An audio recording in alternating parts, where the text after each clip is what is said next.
이제 하나님 말씀을 함께 봉독합니다. 성경 봉독 마태복음 13장 16절에서 23절까지 봉독하시겠습니다. 신약성경 21면 함께 봉독합니다. 시작. 그러나 너희 눈은 봄으로 너희 귀는 들음으로 복이 있도다.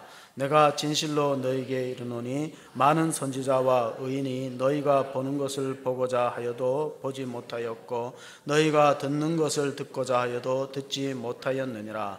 그런즉 씨 뿌리는 비유를 들으라. 아무나 천국 말씀을 듣고 깨닫지 못할 때는 악한 자가 와서 그 마음에 뿌려진 것을 빼앗나니 이는 곧 길가에 뿌려진 자요 돌밭에 뿌려졌다는 것은 말씀을 듣고 즉시 기쁨으로 받되 그 속에 뿌리가 없어 잠시 견디다가 말씀으로 말미암아 환난이나 박해가 일어날 때에는 곧 넘어지는 자요 가시떨기에 뿌려졌다는 것은 말씀을 들으나 세상의 염려와 재물의 유혹에 말씀이 막혀 결실하지 못하는 자요 좋은 땅에 뿌려졌다는 것은 말씀을 듣고 깨닫는 자니 결실하여 어떤 것은 100배, 어떤 것은 60배, 어떤 것은 300배가 되느니라 하시더라. 아멘.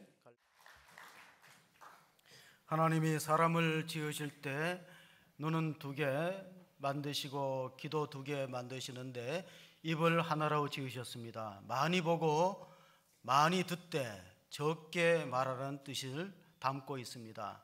한문에 들을 정자를 보면은 귀 이자, 임금 왕자가 들어 있습니다. 눈목자도 들어 있지만 그게 들을 정자라는 한문입니다. 다시 말하면 잘 듣는 사람은 왕의 귀를 가졌다. 리더에게는 2개의 귀가 있고 보스에게는 1개의 귀가 있다. 보스는 자기 좋은 소리만 듣고 거슬리는 소리를 듣기 싫어합니다. 성도도 마찬가지입니다. 영적 리더는 하나님의 말씀에 좋은 소리만 귀를 기울인 게 아니에요. 부담스러운 소리에도 귀를 기울이는 성도인 줄 믿습니다. 2개의 귀를 가져야 돼. 보스는 1개의 귀만 가지고 있다. 한문에 보면은 사자성어에 비슷한 마이동풍과 우이독경이 있어요. 말은 동쪽에서 바람이 불어와도 봄이 오는 것을 느끼지 못한다. 마이동풍. 우이독경, 소에게는 아무리 경을 읽어줘도 깨닫지 못한다. 이스라엘 민족의 상태가 그렇다고 예수님께서 오늘 마태복음 씨 뿌리는 비유 13장 9절에 이렇게 말씀해 주셨습니다. 보십시다. 귀 있는 자는 들으라 하시니라. 다 귀가 있죠.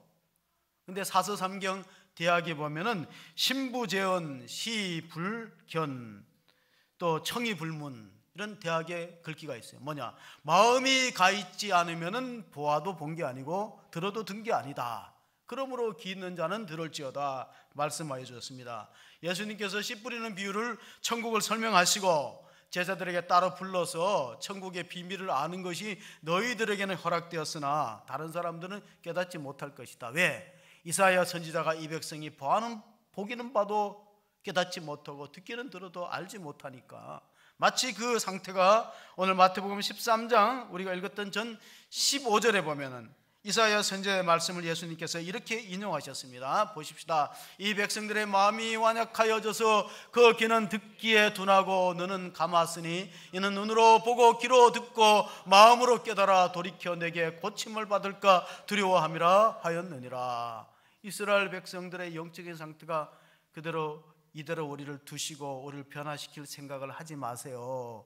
굳어진 마음을, 완악한 마음을 갖고 있으면은 아무리 좋은 설교를 해도 예수님 와서 말씀을 전파해도 은혜를 받을 수 없다는 뜻입니다. 이런 말이 있어요. 유대 랍비 발셈 도프에게 어떤 제자가 물어봤습니다. 진리는 길에 널려진 돌멩이처럼 많다고 들었는데 사람들이 왜 진리를 터득하지 못할까요? 그랬더니 허리를 굽히기 싫었다는 거예요.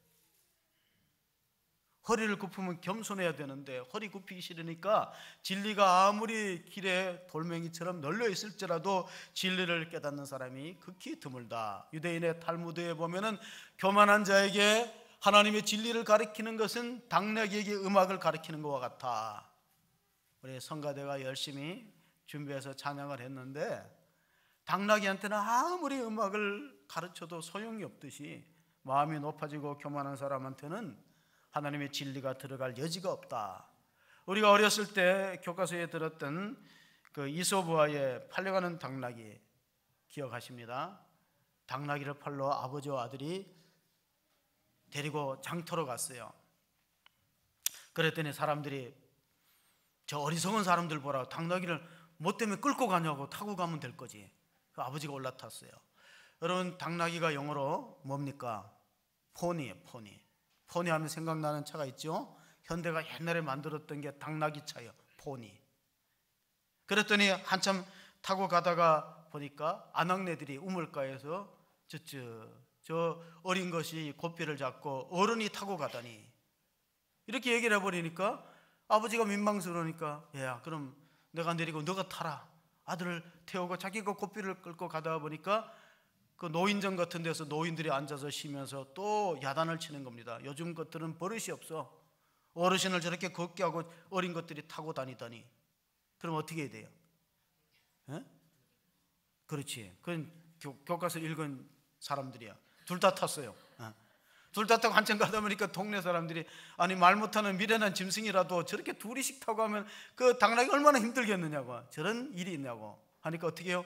둘 다 내렸죠. 둘 다 내려서 보니까 이제 메고 가자. 그래서 당나귀를 아버지와 아들이 이 나무 막대기에다가 매서 가잖아요. 근데 외나무다리 그 겨울을 건널 때 동네에서 놀던 아이들이 비웃었어요. 웃었어요. 저거 봐라, 사람이 당나귀를 메고 간다니까. 웃음소리에 당나귀가 놀라갖고 몸부림치다 떨어져서 냇가에 빠져서 휩쓸려 갔다는 거예요. 그거 아시죠? 우리가 들을 소리를 못 듣고 여기저기 정말 귀가 얇아서 잘못 들으면 하나님의 뜻을 실천하기 참 어렵다는 이야기입니다. 당나귀를 왜 팔았을까 생각해 보니까 저도 최근에 깨달았는데, 중국에는 이런 말이 있대요. 하늘에는 용고기, 땅에는 당나귀 고기. 그냥 당나귀 고기가 최고 좋대요. 먹어보셨어요?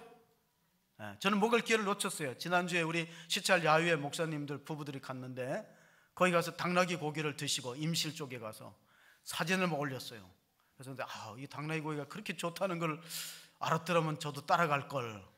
교회가 바쁘다고 못 갔는데, 하여튼 그런 당나귀에 주는 교훈은 뭐냐? 우리가 정말 들을 소리를 구분할 수 있는 지혜가 있는가? 나인홀드 리버는 신앙이란 하나님의 시각에서 자신을 바라보는 것이다.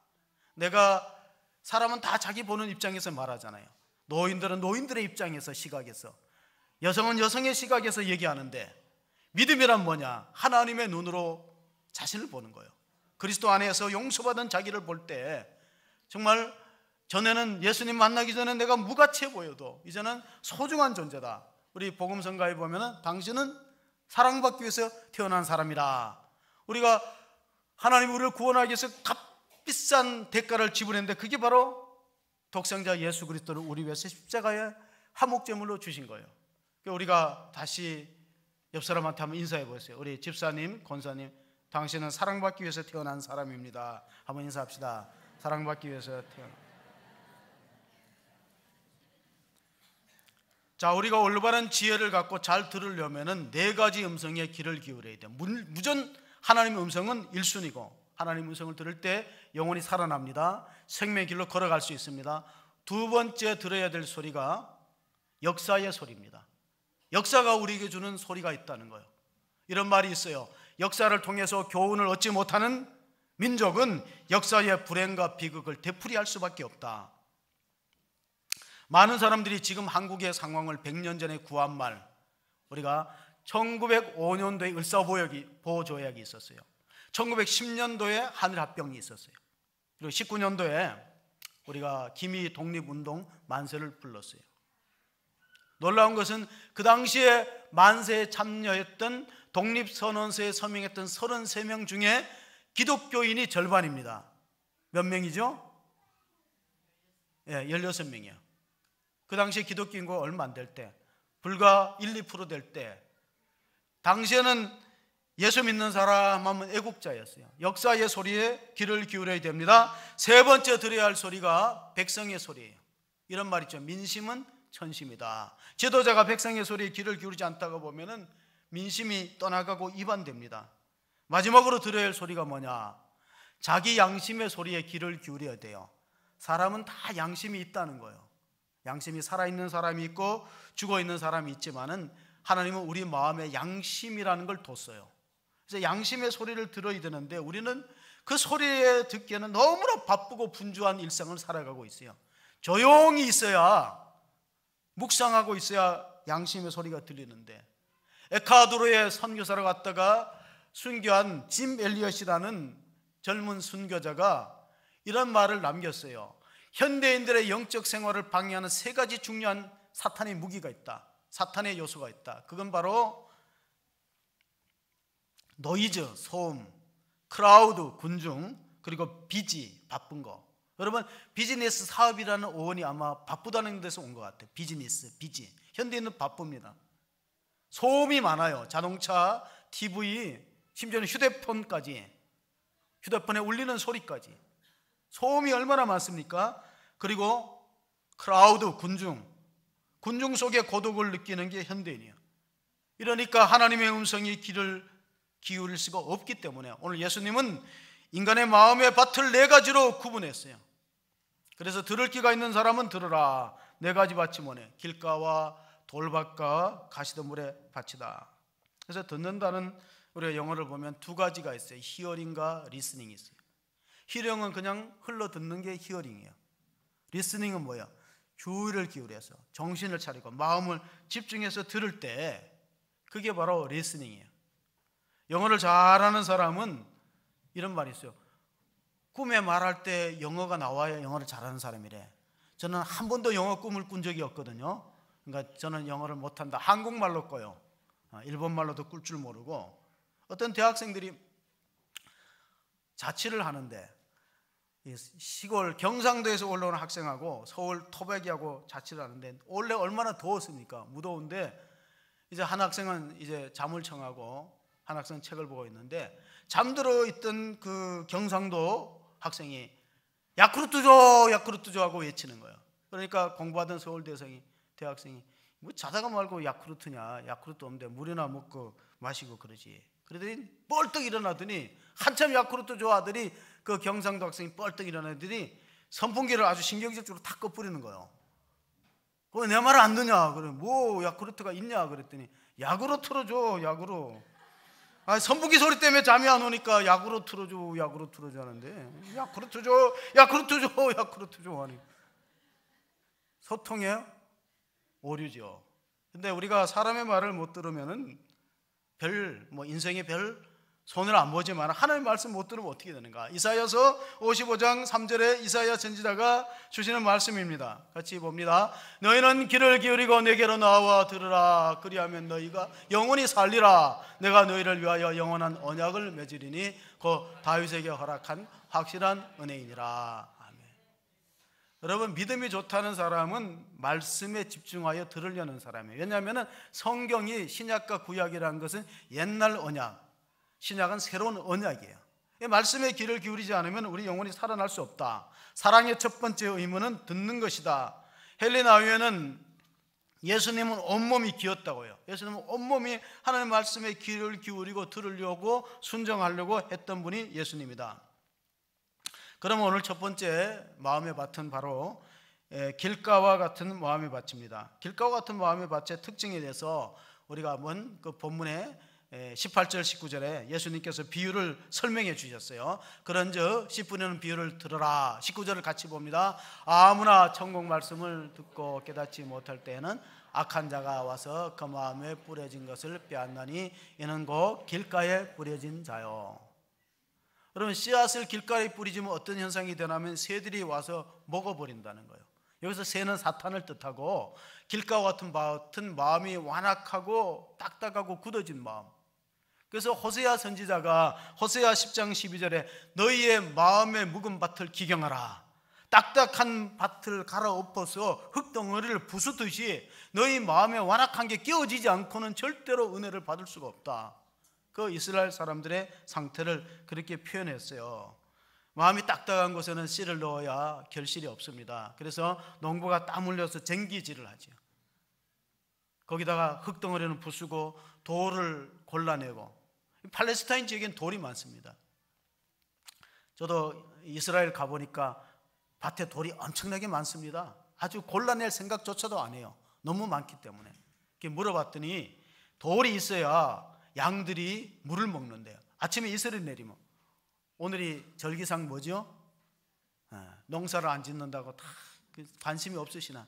오늘이 바로 입동 바로 전에 상강이요. 서리상 내릴 강.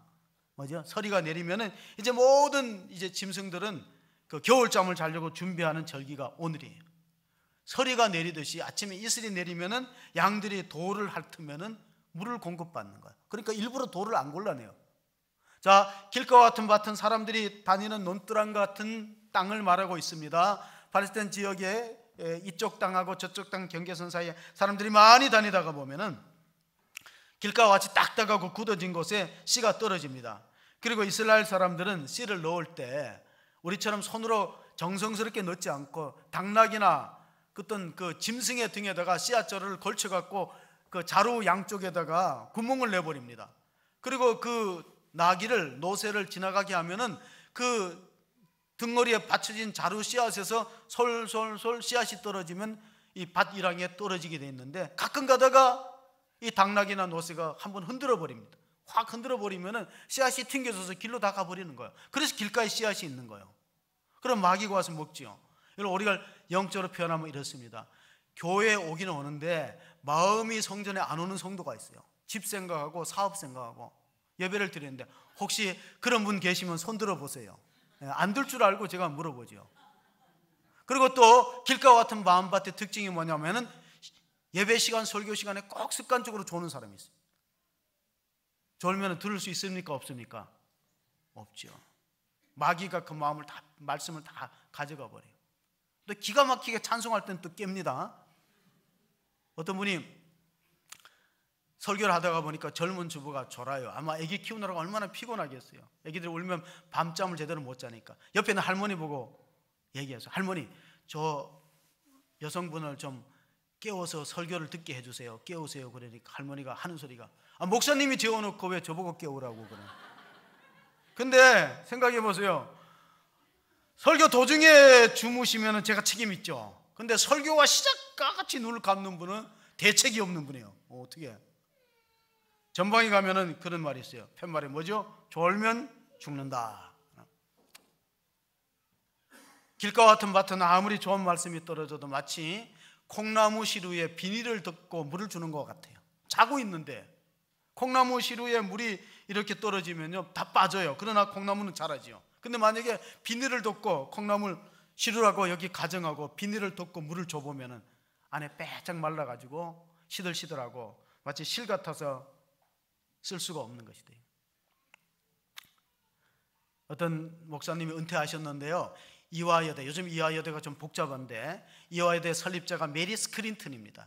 그래서 메리 스크린턴의 정신을 본받고 예배에 힘써야 된다, 뭐 그런 사람은 소수고, 지금 이제 미션 대학으로서의 그 정체성을 회복해야 될 단계인데, 그 이대에 특강을 가셨던 목사님이 젊은 여성들한테 하나님 말씀을 전하고 나니까 그 대학생 중에 하나가 당돌하게 질문했어요. 목사님이 만약에 지금 결혼 안 하셨다면은 어떤 여성을 선택할 것입니까? 우리들한테 말해주세요. 그랬어요. 그때 목사님이 한마디로 얘기했어요.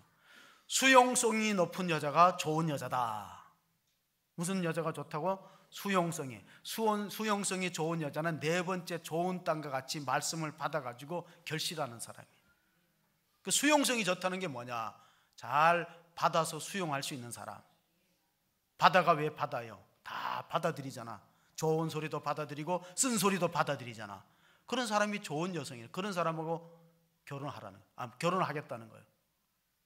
여러분, 수용성이 얼마나 됩니까? 조금만 거북하면은 반발하고 그러지 않습니까? 노자가 도덕경에다가 바다에 대해서 썼어요. 노자가 도덕경에 바다가 넓은 이유는 모든 걸 다 수용해서 스스로 겸손한 자리에 있기 때문에 바다가 커지는 거다. 겸손한 사람은 커지는 거예요. 성장하는 겁니다. 두 번째 밭의 마음의 밭의 형태는 돌밭이에요. 돌밭. 돌밭은 뭐냐? 우리가 길가와 같은 밭을 노미널 크리스찬이라고 불러. 명목상의 그리스도인. 그러면은 돌밭과 같은 성도는 피상적인 그리스도인. 이 사람들은 말씀에 대해서 갈망이 있어요. 들으려고 해요. 은혜도 받고 막 때로는 눈물도 흘려요. 근데 뭐냐 하면은 그 받은 은혜와 말씀을 지키는데 손해가 나면 떠나버리는 사람이 있어요. 바람과 함께 왔다가 바람과 함께 사라지는 사람. 거기에 대해서 예수님은 20절 21절에 이렇게 설명을 해줍니다. 같이 우리가 20절 21절을 읽어봅니다. 돌밭에 뿌려졌다는 것은 말씀을 듣고 즉시 기쁨으로 받되 그 속에 뿌리가 없어 잠시 견디다가 말씀으로 말미암아 환난이나 박해가 일어날 때는 곧 넘어지는 자요. 신앙생활이 나한테 유익을 줘야지. 신앙생활 날 피곤하게 한다. 왜 자꾸 예배 시간에 나오라 그러느냐, 기도하라 그러느냐, 날 그대로 내버려둬라 하는 사람은 돌밭과 같은 마음이에요. 그 돌밭은 뭐냐면은 뿌리는 내리되 흙이 깊지 못하니까 조금 성장하다가 바람이 불어버리면 쓰러지는 그런 상태의 신앙인들이 너무나 많이 있습니다. 여러분, 우리가 성도가 되고 교인이 되면은 이제 공동의회 회원 자격이 주어지고 또 서리집사 이상은 재직 회원이 될 수 있어요. 그러면 권리와 의무가 있어요. 권리는 선거권과 피선거권, 우리가 교회 안에 임직자로 선출될 수 있는 게 있어요. 그 대신에 의무라는 게 있어요. 예배의 의무, 헌금의 의무, 치료에 복종하는 의무가 있어요.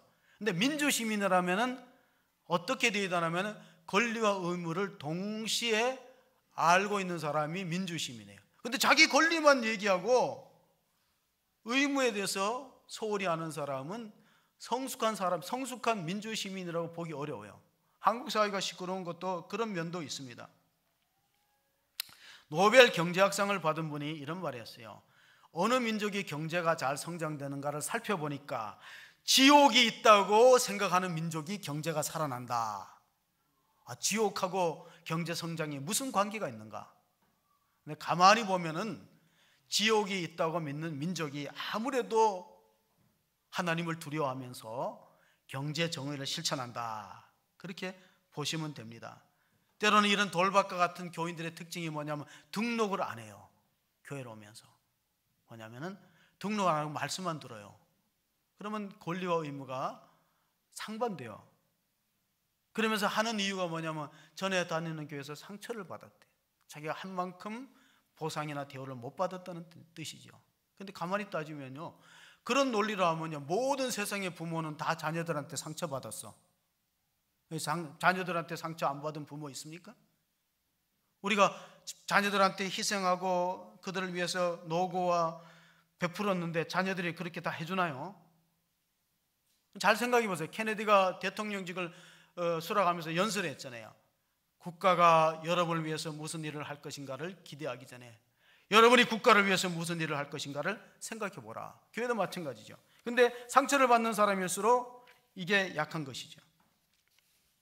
저는 이해가 안 되는 게, 그 나무를 보면은 여름에 더울 때는 무성한 그 잎을 막 무성하게 이렇게 덮고 있다가 겨울에 추우면 잎이 다 떨어져 버려요. 반대가 맞지 않아요? 겨울에 추우니까 그 앙상한 가지를 잎이 이렇게 덮어갖고 감싸주고, 여름에는 더우니까 잎이 다 없어져갖고 시원하게 가지만 남아야 맞는데 왜 그렇게 반대가 되었을까? 생각해보니까 그건 내 생각이지. 하나님의 섭리는 다른 거죠. 하나님의 섭리는 이 겨울이 되면은 낙엽이 다 떨어져갖고 쌓이면은 뭘 보호해요? 상간에 보면 뿌리가 보호돼. 뿌리를 덮어서 다음 해를 기약하잖아요. 부모는 낙엽과 같아. 다 떨어져 옷을 다 벗고 상간 계곡에. 그리고 썩으면 뭐가 되죠? 낙엽이 썩으면 뭐가 될까요? 거름이 돼요. 자라게.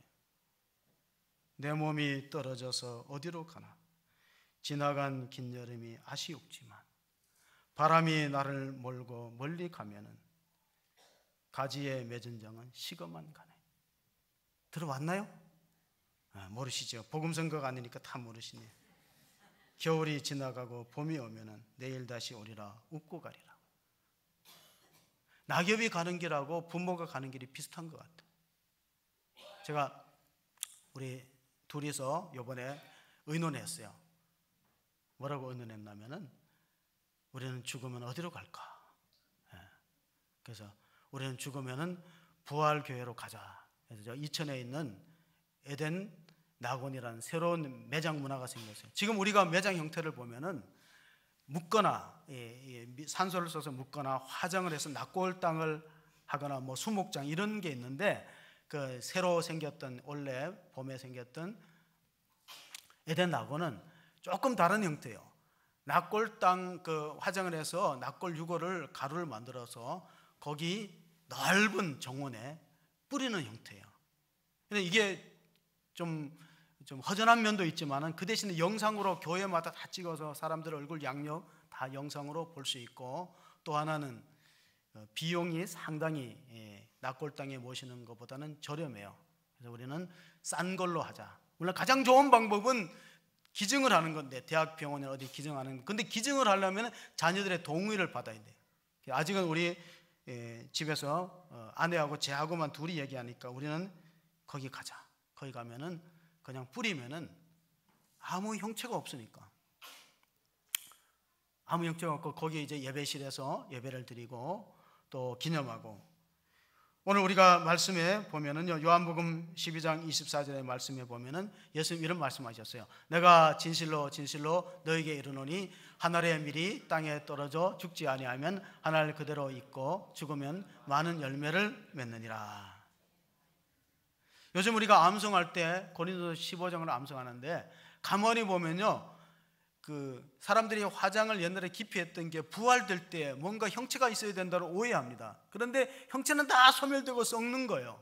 하나님이 우리의 인체의 DNA를 가지고 있기 때문에 그 DNA를 보고 부활시키는 거지, 우리가 어떤 뭔가를 남겨둬서 부활되는 게 아니에요. 고린도서 15장 35절에 보면은 그 사도 바울이 부활에 대해서 이렇게 말씀하셨어요. 누가 묻기를 죽은 자들이 어떻게 다시 살아나며 어떠한 몸으로 오느냐 하리니, 36절을 봅니다. 어리석은 자여, 내가 뿌리는 씨가 죽지 아니면 살아나지 못하겠고 죽어야 돼, 소멸되어야 된다.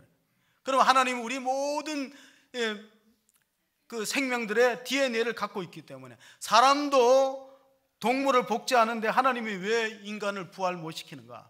그럼 우리가 뭔가 남겨둬야, 우리의 그 생명체의 일부분을 남겨둬야 부활된다고 보지 못하는 겁니다. 그렇게 생각해서는 안 됩니다. 마틴 루터가 이런 유명한 말을 했어요. 하나님은 봄나무 가지 잎새마다 부활의 메시지를 새겨놓았다. 자, 나무가 다 떨어졌어요. 잎이 떨어졌어요. 낙엽이 되었어요. 썩어 없어졌어요. 그러면 이듬해 또 봄이 되면은 파릇파릇 싹이 돋습니다. 그럼 부활을 의미하고 부활이 있다는 것을 자연을 통해서 설명하는 거예요. 스데반이 죽을 때 천사와 같이 죽었어요. 그러므로 그 유대인들은 이런 속담이 있어요. 최후에 웃는 자가 승리자다. 스데반은 실패자가 아니에요. 최후에 웃는 사람이 승리자예요. 여러분, 어떻게 마지막을 준비하고 있습니까? 한국 교회가 외국으로부터 이런 말을 들어요. 한국 교회는 2000년 기독교 역사의 폭발적인 성장에 유례가 없는 나라다. 그런데 또 하나, 이렇게 급속도로 부흥이 저하되는 나라도 드물다는 거예요. 그 우리 민족성을 뭘 뜻하냐면 쉽게 뜨거워졌다가 쉽게 식는 걸 뜻해요. 우리 쉽게 부흥됐다가 쉽게 약화되는. 정말 신앙이 환난과 핍박을 이길 수 있는지는 테스트 시험을 거쳐봐야 돼요. 그래서 이런 말이 있어요. 다이아몬드가 진짜인지 가짜인지를 구분하는 방법이 있다. 그것은 물속에 넣어보면 안다. 물속에서도 물을 뚫고 빛이 나오는 것은 진짜 다이아몬드고, 물속에서 빛이 싹 죽어버리면 가짜라는 거예요. 그건 뭐냐, 우리가 환난과 시험을 당해도 끝까지 하나님을 잘 믿고 신앙생활을 일관성 있게 하느냐, 돌밭과 같이 잠깐 뜨거웠다가 내 신앙이 나한테 유익을 주지 못하고 부담을 주고 마이너스가 된다 생각하면 사라지는 사람들이 너무나 많이 있기 때문에 그래요.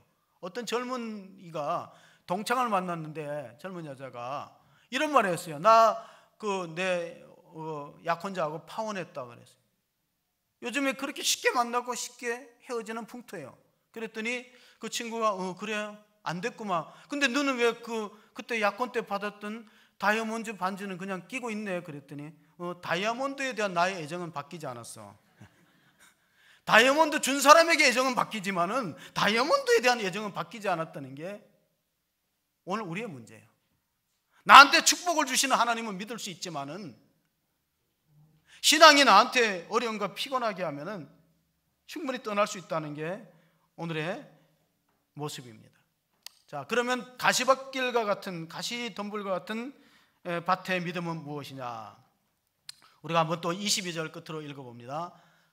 가시떨기에 뿌려졌다는 것은 말씀을 들으나 세상의 염려와 재리의 유혹에 말씀이 막혀 결실하지 못하는 자요. 가시떨기에 떨어졌다는 것은 세속주의 신앙을 뜻합니다. 이 말은 우리가 청교도들이 우리 신앙생활에 강력한 적이 있는데 하나는 사탄이요, 하나는 육신이요, 하나는 요 세상의 가치관.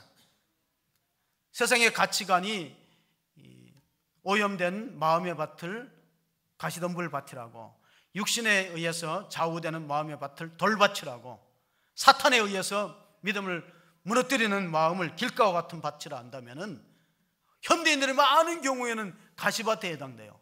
왜냐하면 다 물질의 유혹과 재리의 염려에 맡겨갖고 믿음이 결실하지 못해요. 신앙이 좀 잘하려 그러면은 또 돈 때문에 시험이 찾아옵니다. 예수님을 찾아왔던 청년의 이야기가 마태복음 19장 22절에 나와 있어요. 거기 보면은 예수님이 그 앞에 것을 제가 설명해 드리면은 한 반듯한 청년이 선생님 내가 어떻게 하면 영생을 얻으리까 하고 질문해요. 그랬더니 예수님이 참 기특하게 보고 모세 율법을 다 지켰나니까 내가 빈틈없이 지켰습니다. 뭐가 부족합니까? 그랬더니 예수님이 한 가지가 부족하다. 그게 뭐냐 하니까 너 모든 소유를 팔아 가난한 사람에게 주고 나를 따르면 하늘의 보화가 많을 것이다. 천국의 상이 많을 것이다. 했더니 결론이 이렇습니다. 같이 봅니다. 그 청년의 재물이 많음으로 이 말씀을 듣고 근심하며 가리라. 예수께서 제자들에게 이르시되 내가 진실로 너희에게 이르노니 부자는 천국에 들어가기가 어려우니라. 부자가 돈 많은 사람이 천국에 못 들어간다는 게 아니고 돈이 큰 사람이 인생의 주인이 되면 그 사람 천국 못 들어가는 사람이에요. 돈이 암만 많아도 내가 주인이 되고 돈이 나의 청지기 역할하고 종이 되면은 갈 수 있다는 거예요. 최근에 감동적인 뉴스가 하나 있어요. 한 젊은이가 경남 창원에 부모님을 찾아가다가 교통사고 난 걸 봤어요. 고속버스가 불이 붙어갖고 언양 IC에서 타고 있는데 안에서 비명이 들리잖아요. 사람 살려. 그래 이 젊은이가 30살 된 젊은이가 자기 승용차를 태워놓고 안에 불길 속에 들어가서 4명을 구해서 태우고 병원으로 갔어요. 그리고 알리지 않고 메모를 안 남겼어요. 매스컴에서 찾느라고 고생해서 나중에 찾으니까 강원도 동해 묵호 고등학교 윤리 선생이었어요. 나이는 30살. 그래서 공익재단에서 의인상 5천만 원을 주는데 거절했어요. 내가 당연히 해야 될 것을 했지. 이거 가지고 상 받을 수 있느냐. 그랬어요. 그래서 저는 그런 생각이, 이 선생님이야말로 진짜로 삶으로 윤리를 가르쳤다. 제자들의 100명 SNS에 우리 선생님 자랑스럽다. 그 글이 올라왔어요. 자, 많은 사람들이 물질로 인하여 무너지는 이 시대에 정말 이 사람은 윤리교사로서 사람들이 불타는 버스 안에서 살려달라는데 어떻게 갈 수 있겠느냐. 오늘 우리 시대에 우리는 어떤 음성에 귀를 기울이고 있습니까? 좋은 땅과 같은 마음이 어떤 마음인가? 같이 한번 우리가 결론으로 23절을 한번 읽어보겠습니다. 좋은 땅에 뿌려졌다는 것은 말씀을 듣고 깨닫는 자니 결실하여 어떤 것은 100배, 어떤 것은 60배, 어떤 것은 30배가 되느니라 하시더라. 아멘. 여러분, 신학교에는 이런 말이 있어요. 설교학 교수가 설교를 못하고 윤리학 교수가 윤리적이지 못하다. 이런 말이 도는데 오늘 우리의 문제는 바로 말씀을 듣기는 많이 들으나 그것이 삶 가운데 적용되고 실천되지 않기 때문에 거기에서 모든 파생되는 문제가 우리 교회를 어렵게 하는, 그리고 기독교의 위상을 많이 떨어뜨리는 결과를 가져오고 말았습니다. 위기의 시대에 모세가 죽고 이스라엘 민족 공동체가 권력의 공백기, 소위 말하면 레임덕이 생겼을 때 하나님은 여호수아를 불러서 당부의 말씀을 주셨어요. 그게 여호수아서 1장 8절의 말씀인데 같이 한번 보시면은 이 율법책을 내 입에서 떠나지 말게 하며 주야로 그것을 묵상하여 그 안에 기록된 대로 다 지켜 행하라. 그리하면 내 길이 평탄하게 될 것이며 내가 형통하리라. 여러분, 네 가지 마음의 밭은 말씀은 다 들은 사람들이야. 그런데 교회 안에도 네 종류의 마음이 밭이 있기 때문에 듣고 실천하는 사람은 소수고 그냥 듣는 대로 끝나니까 형통의 삶이 우리 가운데 나타나지 않는 것을 볼 수 있습니다. 마태복음 21장에 예수님의 비유를 들었는데 두 아들의 비유를 들었어요. 그 배경은 예수님의 종료 주일에 예루살렘 성에 들어가서 개혁운동을 일으켰어요. 성전에 매매하는 사람을 내쫓고 채찍을 휘두르고 한전상을 몰아내고 나서 내 집은 만민이 기도하는 집이니, 내 집은 만민이 기도하는 집이라고 소리쳤습니다. 그랬더니 제사장들 또 서기관들이 항의합니다. 당신이 무슨 권세로 이런 일을 행하느냐. 그때 예수님이 이렇게 비유를 들었어요. 두 아들이 있는데 첫 번째 맏아들한테 밭에 가서 일을 하라. 그래서 밭에 가서 일을 하라고 포도원에 들어가서 일을 하라 그랬더니 첫째 아들이 예 해놓고 안 갔다는 거예요. 둘째 아들한테 불러서 포도원에 가서 일 좀 해라 그랬더니 실소이다 하고 뒤에 뉘우쳐서 갔다는 거예요. 그럼 누가 말씀 들은 거예요? 첫째 아들이 둘째 아들이요? 둘째 아들이죠. 처음에는 거절했지만 뉘우치고 갔다는 거예요. 그러니까 예수님이 첫째 아들은 그 당시에 종교 기득권자들, 당신들이고 먼저 오래 믿었던 사람들이고, 둘째 아들은 소외 계층의 사람들, 세리와 창기들, 하나님을 못 믿는 사람들 같은데 실제로는 믿는 사람들이다. 그래서 우리가 하나님의 음성을 들을 때 때로는 하나님이 우리의 상식을 뛰어넘는 그 말씀을 주시기도 해요. 제가 전도 집회에 가서 한 목사님의 강의를 듣고 깜짝 놀란 적이 있어요. 손보현 목사님 부산 세계로 교회, 거기가 30배, 60배, 100배 성장한 교회예요. 전도 총동원 주의를 할 때 어느 권사님이 그 부산에서 고추밭에 정성스럽게 고추를 가꾸면서 이것이 익으면은 말려갖고 자식들, 서울에 있는 자식들한테 붙여준다고 관심이 다 고추밭에 가 있는 거예요. 그래서 마음이 늘 안타까웠대. 저 권사님이 우리 전도 운동에 한번 동참하고 같이 협조를 해야 되는데, 동참을 해야 되는데 저렇게 고추밭에 마음이 가 있어서 기도하고 전도하지 않으니까 하나님께 새벽에 엎드려서 기도했대요. 그래 하나님이 뭐라고 답을 주셨냐면 고추를 뽑아버리라 그랬어요. 어떻게 고추를 다 뽑아버리니까 외출한 사이에 가서 고추를 다 뽑아버렸어요. 저는 그 간증을 듣고 속이 철렁 내려앉았어요. 그 권사님은 시험 들어서 떠날 것이다. 근데 웬일로 권사님이 목사님 마음이 아프게 해드리고 하나님 마음 아프게 해드리고 하나님이 지상명령인 순종하지 않았다는 자기 죄를 회개하고 하나님이 그 목사님 통해서 이런 말씀 주셨어요. 내가 고추를 뽑아도 권사님이 믿음을 빼앗기지 않고 그만한 걸 이해하고 더 큰 복을 받을 것이다. 하나님이 책임져 주신다. 확신을 가지고 행동을 해서 결국은 그 권사님이 많은 사람을 전도하면서 축복도 받고 보람을 느껴서 고마워했다는 거예요. 그래서 우리가 좀 하나님의 말씀을 들을 때 때로는 가감한 순종도 필요하다. 가장 순종하기 어려웠던 것이 저는 아브라함이라고 봐요. 아브라함이 창세기 22장에 보면 하나님이 내 독자 이삭을 모리아 산에 번제로 드리라. 그럼 우리는 이렇게 생각합니다. 이거 내 잘못 들어. 이거 사탄의 음성이다. 하나님이 그런 걸 시킬 리가 어디 있느냐. 아마 불순종하고 지어냈을 거예요. 그런데 아브라함은 계속 기도해봐도 하나님의 음성이다. 확신을 가지고 모리아 산에 올라갔습니다. 오늘 우리가 잘 우리 스스로를 한번 돌아봅시다. 내 마음의 밭은 어떤 거냐? 길가와 같으냐? 돌밭이냐? 가시덤불이냐? 왜 내 삶의 형통이 부족한가? 왜 30배, 60배, 100배의 결실이 안 나타나는가? 말씀을 보면요 계속해서 인내하고, 우리가 누가복음 말씀에 보면요 누가복음 8장 15절에 보면은 오래 참고 인내하고 결실해야만 하나님의 축복을 거둔다 하는 말씀이 기록되어 있습니다. 우리가 좋은 땅과 같은 마음으로 하나님께 쓰임받고 많은 열매를 거두어서 영광 돌리는 성도가 다 되시기를 주의 이름으로 축원합니다. 아멘. 하나님, 우리에게 들을 귀를 주시옵소서. 우리가 말씀을 보아도 깨닫지 못하고 들어도 하나님 실천하지 못하니 우리의 삶에 여러 가지 어려움과 빈곤함과 하나님 아버지 풍성한 열매를 거두지 못한 때가 많습니다. 주의 음성이라고 확신이 되어지면은 하나님 앞에 인내로서 지키고 결실하여서 하나님 30배, 60배, 100배의 축복의 주인공이 우리 가운데 다 있어지게 하여 주시옵소서. 우리의 신앙생활을 방해하는 사탄의 권세를 무너뜨리고 육신의 한계를 극복하고 세상의 모든 가치관 뛰어넘는 하나님의 성도로서 승리하는 저희들 다 되어지기를 간절히 원하옵고 우리 구주 예수 그리스도 이름으로 기도하옵나이다. 아멘.